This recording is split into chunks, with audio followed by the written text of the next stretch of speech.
Hey, welcome back, everybody. It's Matt at the cabin.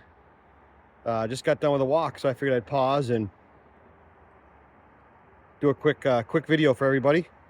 And today I wanted to talk something that's been on my mind a little bit from a recent party I was at. A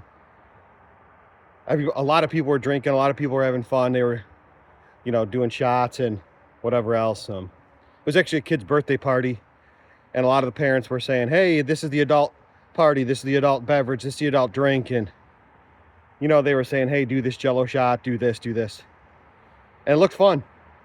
Looked really fun. And I remember those times of not really caring about that and being pretty carefree and deciding to participate in those types of things and, you know, drink too much, or maybe not drink too much, but get back in the cycle of drinking to have fun and to let yourself go and, de-stress in that way and things like that, relying on that. And I decided after that to talk a little bit about the emotions of sobriety, because it was fun. I mean, drinking can be a lot of fun. You enjoy yourself. Your inhibitions are decreased tremendously because of the way that alcohol impacts your brain, and, your emotional part of your brain and your reasoning part of your brain, and those types of things all are impacted by alcohol. But I also wanted to talk about, yeah, it's fun in the moment, but there are way more feelings that will pop up after that I wanted to kind of get into at least a little bit. And so, there's the short-term irritability, anxiety, depression, the cycle of having those types of things and going back to drinking, thinking that it's going to solve those issues. But it never really does solve those issues. You get right back into it. There's the high of the first 30, 60, 90 days of sobriety. And it's awesome. It's happy. You feel like you're on the other side of it. You feel great about things and you're rolling.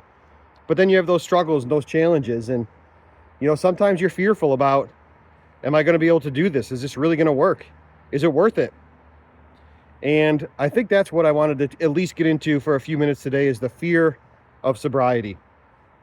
Because I've talked to some people that are close to me around, supporting me, of course, and being there for me and making sure that I'm doing the right things. And certainly I know that I am, and my life is beautiful because of my journey on sobriety, which is almost 3 years here, which is awesome. But I also think that, there's a lot of fear that goes into that, not knowing what's going to happen. What am I going to give up if I become sober? And am I going to lose friends? My circle of friends and the things that we do, and am I going to lose out on that if my weekend is so much filled with going to a football game or a sporting event or some party or playing poker or who knows what it is? Am I not going to be able to participate in that because I'm not drinking? I've made the decision to be sober. Are they going to support me in that decision? Or are they going to try to continue to, put pressure on me to continue to drink and participate in the things that they might rely on? So that's number one. Am I going to lose my circle of friends? That's a big fearful part of becoming sober. The other is my family. How's my family going to react? Are they going to accept the decisions that I'm making for me because those decisions are going to be better? And most likely they're going to. But are they going to long-term accept those decisions? Like, if you have a family vacation, are they going to understand that you may not go because, or you may not be there as much as you would want to be there because there's going to be drinking and other things that might be going on, and at no fault of their own, right? No fault of their own. But sometimes in sobriety, you have to make the decision to stay sober. And that's got to be a more important decision for you to continue to be healthy, to continue to go day to day, than possibly going out with those friends again. Real friends are going to be there, right? Your decision to be sober and stay healthy and lead a new lifestyle that's beautiful has to be more important. And you got to be at peace with it if you have to give up, or maybe not spend as much time with some of those family members that just might not get it. They might not understand where you're coming from. And those are very scary things. Are you willing to get through that in the short term and the long term to be able to end your relationship with alcohol?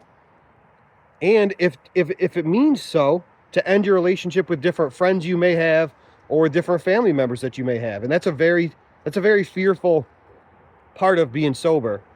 The other very fearful part is, what if I slip? What if I slip up? And I've talked a little bit about how I've had some dreams where I've participated in drinking, where I've been drunk in those dreams. And it feels very real. Like I wake up and, my gosh, did I do that? Did I drink that bourbon? Like it felt so real sitting at a table or whatever with that bourbon in a glass and drinking it and being at those same situations that I was in the past. And did I make those mistakes? You know, thankfully in my situation, I have not made those mistakes. I have not gone back to drink and participate in alcohol again and go back to the addiction that I had prior. But that's a very scary thing. Like, what if I do slip up? And if you do, reach out to the resources you have, the people that love you, the groups that you're a part of, and get back after it. It's one day at a time for a reason. The other fearful thing that I had a physical reaction to was going into that alcohol store, that liquor store, and I was right in front of that bourbon and I can smell it. I can see it. I love that stuff about it, but I've had to give all that up because I made a decision to go sober, and it's been such a great decision to be on the other side of that. But those are scary things, and they're fearful things that you're going to have to encounter and get through. But at the end of the day, there's nothing better than it, right? Like, you have to be your own person. And if that's what, and you have to give up some other shit, then give that shit up. Because that's what it's about. It's about being the person you want to be, your true self. Don't live in fear because you're doing this journey for you and the people around you that are closest, that you love and love you. Don't worry about what your friends are going to do or say or think, or your family members, extended or otherwise, because it's about you. And here's what I'll close with. Just in the past week, I have heard of 2 different horribly sad situations of friends of mine whose family members or their friends unfortunately have died from alcohol. And I'll give you the short stories. One, I didn't know about this, but it happened last winter, where a father repeatedly drank way too much and went outside in the backyard over a cold night and sadly passed out in a chair and froze to death. Nobody checked on him. Nobody knew till the morning that guy had passed away outside alone because he drank too much. And man, that's freaking sad for those kids and his family. And the other one is a brother of a friend of mine had a bunch of different attempts to become sober, went to rehab, tried and wasn't able to get away from it. Disappeared for a couple weeks. No one really knew where he was. And one morning he was found in his basement, passed out, deceased. So those are scary things.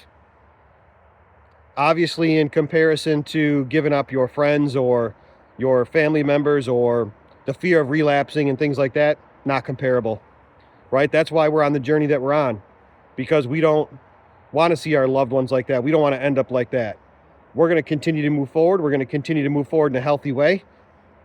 And it's beautiful. And people that want help, we're going to help them out. We pay it forward. That's what it's about. You have to continue to do those things. So yeah, the journey of sobriety can be scary. It can be awesome and it can be beautiful. But the payoff is way better than those horrible, tragic stories that we hear about all too often. And so stay on the path. If you slip up, get back on the horse. Keep going forward. Talk to the people who love you. Because, you know, those stories are out there and it's a sad situation. And if you need to be at peace on your journey with sobriety and alcohol, and that means maybe giving up a friend group here or there or some other things, then that's what it means. And you have to be at peace with that. So don't worry about that shit. Move forward in a positive way. Because it's about you and the people that love you and the people who you love. And if you can do those things, you're going to be in a much better place. So another episode of Matt at the cabin in the woods. Beautiful autumn day. Leaves falling around me. Doesn't get much better. Bye for now.